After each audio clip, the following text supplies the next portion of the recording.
Chanakya international academy உங்களுக்குள் இருக்கும் தலைவரை வெளிக்கொண்டு வரும் பியூர் பாலிடிக்ஸ் பயிற்சி பட்டறை. நேரடி மற்றும் இணைய வழி. கான்டாக்ட் 7338824242. நாடு முழுவதும் இன்று நடைபெற்ற முதுநிலை ஆசிரியர் நியமன தேர்வில் திருநெல்வேலியில் வினாத்தாள் மற்றும் ஹால் டிக்கெட் குளறுபடி சம்பவம் பரபரப்பை ஏற்படுத்தியுள்ளது.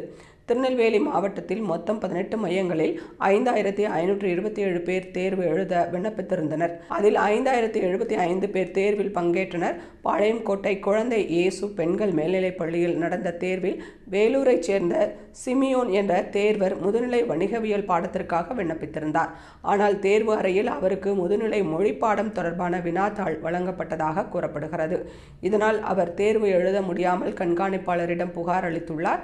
இதுகுறித்து உடனடியாக தகவல் பெறப்பட்ட முதன்மை கல்வி அலுவலர் சிவகுமார் சம்பவ இடத்திற்கு சென்று நேரில் விசாரணை நடத்தினார்.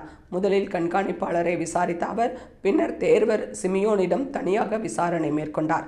அவர் ஆள் மாறாட்டத்தில் ஈடுபட்டாரா என்ற கோணத்தில் ஆரம்ப விசாரணை நடைபெற்றது.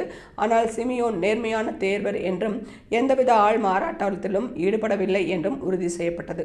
இருப்பினும் அவரது ஹால் டிக்கெட்டில் ஒரு இடத்தில் மொழி பாடம் என்றும் மற்றொரு இடத்தில் வணிகவியல் என்றும் குறிப்பிடப்பட்டிருந்தது.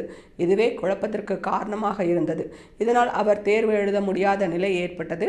ஹால் டிக்கெட்டில் ஏற்பட்ட இக்குளறுபடி மனித பிழையா அல்லது திட்டமிட்ட முறைகேடா என்பதை கண்டறிய நீண்ட நேரம் விசாரணை நடந்தது. இறுதியில் சந்தேகத்தின் அடிப்படையில் சிமியோன் பாளையங்கோட்டை காவல் நிலையத்திற்கு ஒப்படைக்கப்பட்டு தீவிர விசாரணை நடத்தி வருகின்றனர்.